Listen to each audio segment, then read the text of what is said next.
మీరు ఎలాంటి బిజినెస్ చేస్తున్నా ఏఐ టూల్స్ ద్వారా మీ బిజినెస్ ని డబుల్ చేసుకోవచ్చు. జస్ట్ 49 రూపీస్కే ఏఐ టూల్. హాయ్ హలో నమస్తే, welcome back to Suman TV. ప్రస్తుతం మనతో పాటు ఉన్నారు ఫ్యామిలీ కౌన్సిలర్ రజనీ రమ గారు. మేడంతో మాట్లాడదాం. నమస్తే మ్యామ్. నమస్తే నవీన. మ్యామ్, ముద్దు, కిస్ అంటే అదేమి బ్యాడ్ వర్డ్ కాదు, కానీ కొంతమంది అమ్మో అది మాట్లాడకూడదు ఆ పదం గురించి అని అంటారు కదా. అది మనకి ఒక రిఫ్లెక్షన్ అనమాట. మనం ప్రేమని, వైఫ్ అండ్ హస్బెండ్ ఇప్పుడు ప్రేమను చూపించుకోవాలంటే కిస్ చేస్తారు. అదే తల్లి బిడ్డ అయినా కూడా అంతే కదా, కిస్ చేస్తారు. ముద్దు పెట్టి తల్లి ప్రేమను చూపిస్తుంది. ఫ్రెండ్స్ అయినా అంతే. సో ఈ ముద్దులో కూడా చాలా రకాలు ఉన్నాయని చెప్పి కొన్ని అధ్యయనాలు అయితే చెప్తున్నాయి. మరి ఈరోజు ఒక్కసారి మనం దాని గురించి ఎన్ని రకాలు ఉన్నాయి అసలు ముద్దులో, దానివల్ల ప్రయోజనాలు ఏంటి అనేది కూడా మధ్యలో మాట్లాడదాం. ఓకే, ముద్దు అనేది ఒక కమ్యూనికేషన్. ఇప్పుడు చూడండి, షేక్ హ్యాండ్ ఇస్తాము, దానికి ఒక అర్థం ఉంది. ఒక చిరునవ్వు నవ్వుతాము, దానికి ఒక అర్థం ఉంది. కొంతమంది సైలెంట్గా కళ్ళతో చూస్తారు, కళ్ళల్లోకి, అదొక కమ్యూనికేషన్ కదా. కొంతమంది దగ్గరకు వచ్చి లైట్గా హగ్ ఇవ్వడమో, భుజం మీద, రకరకాల ఇండికేషన్స్ అన్నమాట ఇవి. ఆ ఇండికేషన్ అనేది, ఆ కమ్యూనికేషన్ అనేది దేనికి అని అంటే మన ఇద్దరి మధ్యన ఒక బాండ్ కోసం, అంతే కదా. ఇప్పుడు లేకపోతే ఏమీ ఆశించకుండా ఊరికి అలా చేయం కదా. ఒక ప్రేమ, ఒక స్నేహము, ఒక ఇష్టము, ఇలాంటివి తెలియజేయటం కోసం ఇలాంటివి మనం ప్రయోగిస్తూ ఉంటాం. హగ్గు కానీ, ముద్దు కానీ, షేక్ కానీ, ఏదైనా సరే. అలాగే ఒక ముద్దు అనేది ఒక ప్రేమికులే, వైఫ్ అండ్ హస్బెండ్ అనేది ఎక్కడా లేదు. ఒక ఫ్రెండ్స్ కూడా చూడండి, ఎంతో ప్రేమగా చాలా రోజుల తర్వాత కలిస్తే హగ్ చేసుకుని ఒక ముద్దు పెట్టుకుంటారు. బుగ్గ మీదో, వాళ్ళ భుజం మీదో, చెయ్యి మీద ఇట్లాగో చేస్తారు. ఏంటనంటే అది వాళ్ళ యొక్క ప్రేమను తెలియజేయడం, వాళ్ళ యొక్క ఇష్టాన్ని. చాలా రోజుల తర్వాత ఫ్రెండ్ కనిపించింది, లేకపోతే ఫ్రెండ్ కనబడ్డాడు, ఎలా తెలియజేయాలి నా ఇష్టాన్ని, నా ప్రేమని, ఇన్ని రోజులు ఎడబాటుని, అరే చాలా రోజులైంది నిన్ను చూసి అనేదాన్ని ఎలా తెలియచేయాలి. సో అలాగే చెయ్యితో ముద్దు పెట్టుకోవడం, హగ్ చేయటం అనేది ఫ్రెండ్స్ చేస్తారు. అలాగే ఇంకా తల్లిదండ్రులు ఉన్నారనుకోండి, తల్లిదండ్రులు పిల్లల్ని ప్రేమిస్తారు. ఆ ప్రేమను ఎలా తెలియజేస్తారు? డే 1 బేబీ దగ్గర నుంచి చూసుకోండి, ఎంత వయసు వచ్చినా సరే బిడ్డల్ని ముద్దాడుతారు. బిడ్డల్ని ముద్దాడినప్పుడు ఎలా ముద్దాడుతారు, ఆ ప్రేమను ఎలా తెలియజేస్తారు? వాళ్ళకి చిన్నతనం గుర్తొచ్చింది అనుకోండి, ఒకవేళ పిల్లలు పెద్దవాళ్ళు అయిపోయారు, ఆ చిన్న బేబీస్గా ఉన్నప్పుడు ఎలా ముద్దులాడారు, అలా చేత్తో పట్టుకుని ముద్దు ఆడలేరు వాళ్ళు. వెంటనే ఏం చేస్తారు, కొంచెం దగ్గరకి ఇట్లా తీసుకుని బుగ్గ మీద గట్టిగా ముద్దు పెట్టుకుంటారు. బాగున్నావా తల్లి, బాగున్నావా బాబు, ఎన్నాళ్ళైంది నాన్న నేను చూసి అని ఆ భావాన్ని బుగ్గ మీద ముద్దు ద్వారా తెలియజేస్తారు. మీరు రకాలు అడిగారు కదా, చాలా ఉన్నాయి కదా మేడం. అమ్మో చెప్పుకుంటా పోతే చాలా. ఇప్పుడు ఈ వాత్సాయనుడు చెప్తారు కదా, అందులో అయితే ఇంకా చాలా రకాలు ఉన్నాయి. దానికి ఒక సంస్కృతం పేర్లు అన్ని చెప్పుకోపోయినా మేడం, కొన్నిటి గురించి ఈరోజు అదే. సరే, ఒక పాటలో మనకి అస్మైక సుందరి ఏదో సాంగ్ ఉంది కదా, అందులో అన్ని రకాలు చెప్పారు. సో అర్థం తెలుసుకోవాలనుకుంటే మనం సంస్కృతంలోకి దాన్ని కన్వర్ట్ చేసుకుని మీనింగ్ తెలుసుకోవచ్చు. ఎన్ని రకాల ముద్దులు ఉన్నాయి, ఒక్కొక్క దాని వల్ల ఏంటనేది బాగా తెలుస్తుంది. మనం కొన్ని చెప్పుకుందాం. అలాగే ఇప్పుడు ఒక ప్రేమికులు ఉన్నారు, వాళ్ళ యొక్క ప్రేమని ఖచ్చితంగా పెదవులతోనే తెలియజేసుకుంటారు. ఎందుకనంటే అది కనెక్షన్ పార్ట్, అది body to body connection. Lips ద్వారా వాళ్ళకి సలైవా ప్రొడక్ట్ అయ్యి, ఆ సలైవా ఒకళ్ళకి లోపలికి వెళ్ళడం వలన వాళ్ళకి ఇమ్యూనిటీ పవర్ కూడా పెరుగుతుందని చెప్పి లవ్ లాంగ్వేజ్లో చెప్తారు. దానివల్ల ఏంటంటే వాళ్ళ ఓన్ ఫీలింగ్ ఎలా ఉంటుందంటే, మన ఇద్దరం ఏకమైపోయాము, నువ్వు నేను వేరు కాదు, నేనే నువ్వు, నువ్వే నేను అన్న అటువంటి భావన వాళ్ళ మనసులోకి వచ్చి అలా పెదవులతో ముద్దు పెట్టుకుంటే కనుక వాళ్ళ కనెక్షన్ ఇంకా పెరిగినట్టు వాళ్ళు ఫీల్ అవుతారు. ఒకళ్ళలో ఒకళ్ళు ఇంటర్నల్గా తీసుకున్నట్టుగా కూడా ఫీల్ అవుతుంటారు. సో ఆ ప్రేమను ఇంకా పెంచడం కోసం ఆ పెదవులతో ముద్దు అనేది చేస్తారు. ఇంకొకళ్ళు నైస్గా అన్నమాట కళ్ళ మీద ముద్దు పెట్టుకుంటారు, ఒక్కొక్కళ్ళు ముక్కు మీద పెట్టుకుంటారు. అంటే వాళ్ళ భావానుకూలంగా. ఇప్పుడు మనసులో ఒక భావం వస్తుంది, ముక్కుతో ముక్కు. ఇప్పుడు పక్షుల్లో చూస్తాం చూడండి, మనం పక్షులు ఖచ్చితంగా ముక్కుతోనే. మనం ఏమనుకుంటాం, ఆ ముక్కులు రాసుకుంటున్నాయి అనుకుంటాం. కానీ ఆ పక్షి యొక్క లాంగ్వేజ్, భాష ముక్కులతో రాసుకుంటే వాడికి ప్రేమ అన్నమాట. పావురాల్లో ఎక్కువ చూస్తాం మనం, ఇది పిజన్స్ అంటాం కదా, అవి ఎక్కువ ముక్కులు రాసుకుంటూ ఉంటాయి. మనకి ఎక్కడ పడితే అక్కడ పావురాలు కనిపిస్తుంటాయి, వాటి ప్రేమను తెలియజేసుకుంటూ ఉంటాయి. అలా అన్నమాట. అది మనుషులు కూడా ఇలా ముక్కుతో పెట్టుకుంటుంటారు. ఇంకొకళ్ళు ఏంటంటే భార్యాభర్తలు చెప్పాలంటే ఎక్కువగా చెవి దగ్గర పెట్టుకుంటారు. చెవి దగ్గర పెట్టుకుంటే ఏమవుతుందంటే వాళ్ళకి ఒక భావన, ఒక ఫీలింగ్ వస్తుంది, చాలా ప్లెజెంట్గా, చాలా ఏమంటారు గూస్ బంప్స్ రావడము, వాళ్ళకి ఇష్టం పెరుగుతుంది అనమాట. ఆ స్పర్శ అనేది ఇక్కడ చేయడం అనే స్పర్శ అనేది ఒక డిఫరెంట్గా ఉంటుంది. ఉండటం వల్ల వాళ్ళు దాన్ని ఎక్కువగా ఇష్టపడతారు. తర్వాత ఒకళ్ళ నుంచి ఒకళ్ళకి బాండ్ పెరుగుతుంది, ఒకళ్ళ మీద ఒకళ్ళకి ఇష్టం పెరుగుతుంది.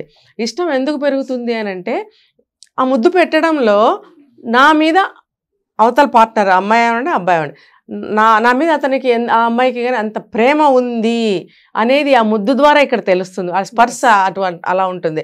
అంటే అది అనుభవించిన వాళ్ళకి తెలుస్తుంది, వినేవాళ్ళకి చూసేవాళ్ళకి అర్థం కాదు.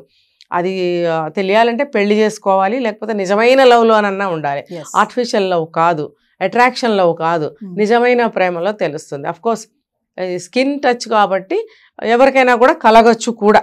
కానీ ఎక్కువగా అటాచ్మెంట్ కావాల్సింది ఎవరికి అని అంటే మ్యారేజ్ అయిన వాళ్ళకి. వాళ్ళ బాండ్ పెరగాలి అని అంటే, అటాచ్మెంట్ పెరగాలి అని అంటే, దగ్గరతనం ఇంకా పెరగాలి అని అంటే, ఇష్టం పెరగాలి అని అంటే ఇక్కడ ముద్దు పెట్టుకోవడం అనేది ప్రత్యేకంగా చెప్తారు.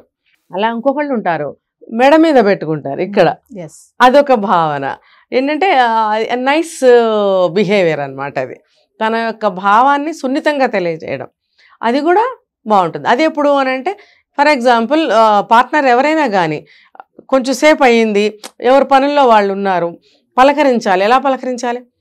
ఎవరో ఒకళ్ళ దగ్గరికి వెళ్ళి వెనక నుంచి చేసే పని అది ఇక్కడ పెట్టడం అనేది. ఇక్కడ కావచ్చు, ఇక్కడ కావాలి. అంటే ఇలా చెప్పుకుంటూ పోతే అనేక రకాలు ఉన్నాయి.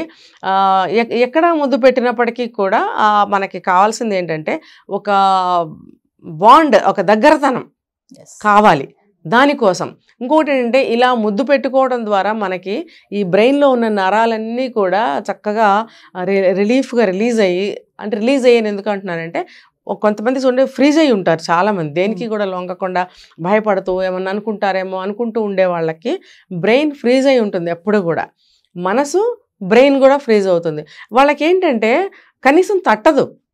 ఇప్పుడు వాళ్ళు పెళ్లి చేసుకున్నామండి, వాడికి కూడా తట్టదు అది.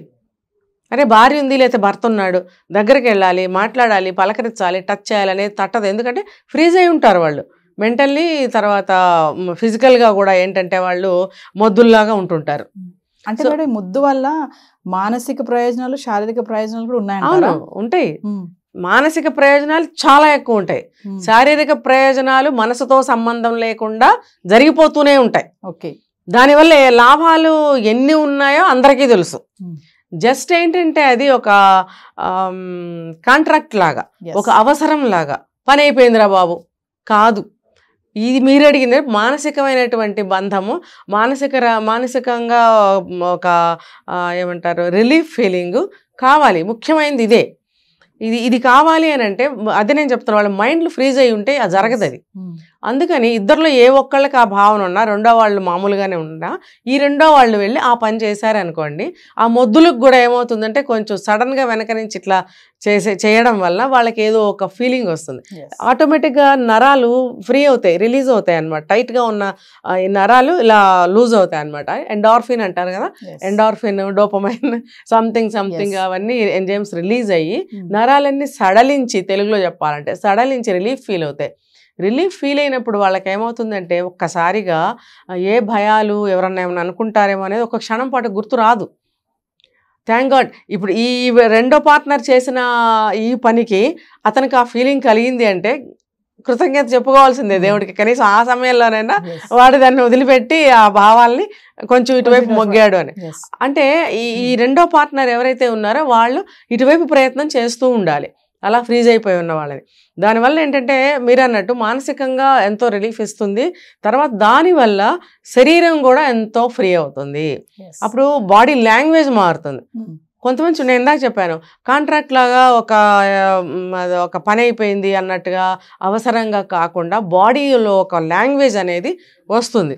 వచ్చినప్పుడు ఆటోమేటిక్గా వాడి స్టైల్ మారుతుంది, వాళ్ళ యొక్క మనసు మారుతుంది, ముఖంలో చిరునవ్వులు వస్తాయి, ఇష్టం పెరుగుతుంది, అన్నీ కూడా బాగుంటాయి. ఇప్పుడు మన సినిమాల్లో ఇప్పుడు సినిమా చూడని వాడు ఎవరైనా ఉన్నారో చెప్పండి? ఎవరు ఉండరు. నా చిన్నప్పుడు ఏమనుకోవద్దు, నా చిన్నప్పుడు మా ఫ్రెండ్స్ ఉండేవారు, ముస్లిమ్స్ కానీ క్రిస్టియన్స్ కానీ.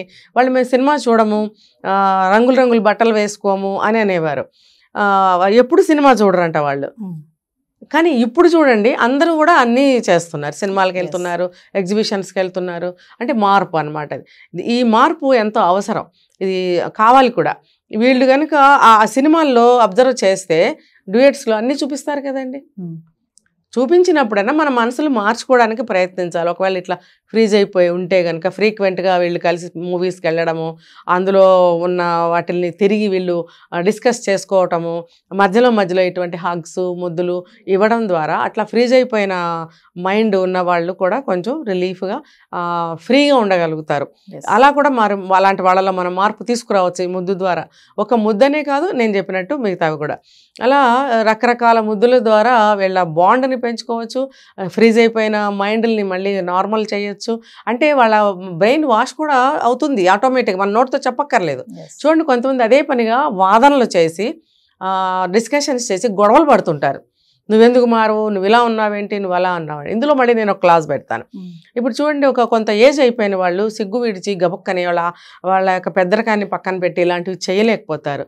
ఇది వయసులో ఉన్నప్పుడే అలవాటు చేసుకోవాలి. వయసులో ఉన్నప్పుడే కనుక ఇటువంటి అలవాట్లను దూరం చేసినట్టయితే, పార్ట్నర్లో ఏ ఒక్కళ్ళు ఇలా ఉన్నా రెండో వాళ్ళు ఇలా చేసినట్టయితే, వయసు పెరిగే కొద్దీ వాళ్ళు ఆ ఫ్రిజిడిటీ అనేది దూరంగా వెళ్ళిపోతుంది. ఆ ఫ్రిజిడిటీ ఉన్నంత కాలము కూడా వీళ్ళిద్దరి మధ్యన అనేకమైన సమస్యలు తప్పవు. కాబట్టి ఇది ముదిరే వరకు కాకుండా మొదట్లోనే మొదలు పెట్టుకుంటే ఏజ్ పెరిగే కొద్దీ కూడా ఈ అలవాటు అనేది అలవాటుగా ఉంటుంది. తర్వాత వాళ్ళలో ఉన్న ఫ్రిజిడిటీ అనేది దూరం అయిపోయి నార్మల్ లైఫ్ లీడ్ చేయడానికి కూడా ఇటువంటి ముద్దులు హగ్గులు ఎంతో ఉపయోగపడతాయి.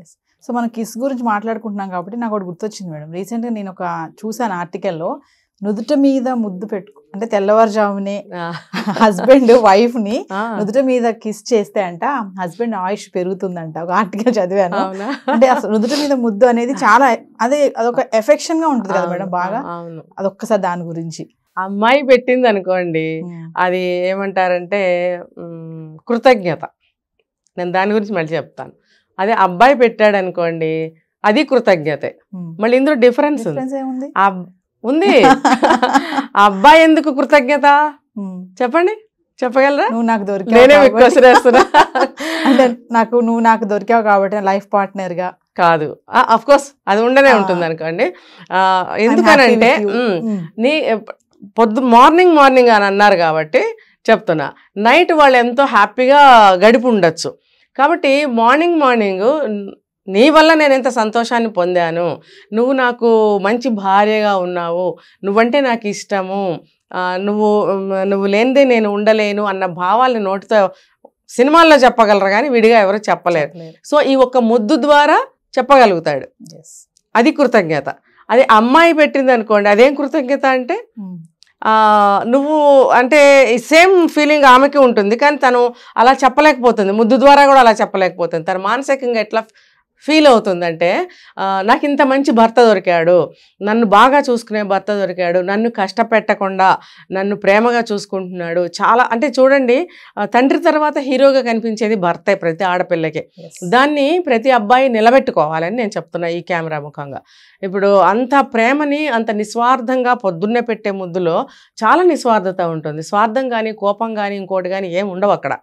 అది చాలా స్వచ్ఛమైన సమయము, స్వచ్ఛమైన మనసుతో పెట్టే ముద్దు నుదుటి మీద పెట్టేది. సో ఆ ముద్దులో ఇద్దరికీ కూడా కృతజ్ఞతే. ఇంత మంచి భర్త నాకు దొరికాడు, చాలా మంచి భర్త దొరికాడు, అతను ఒక హీరోలాగా కనిపిస్తున్నాడు, తర్వాత ఎటువంటి బాధ లేకుండా నన్ను చూసుకుంటున్నాడు, లైఫ్ అంతా నన్ను ఇలాగే చూసుకోవాలి, ప్రజెంట్ ఇప్పుడు కూడా చూసుకుంటున్నాడు అనే ఒక ఫీలింగ్తో ఆమె పెడుతుంది ముద్దు మీద ముద్దు. అవును, ఇద్దరు కృతజ్ఞతే, మళ్ళీ ఇద్దరు కృతజ్ఞతే. చూడండి ఇందులో మళ్ళీ డిఫరెన్స్ చూడండి.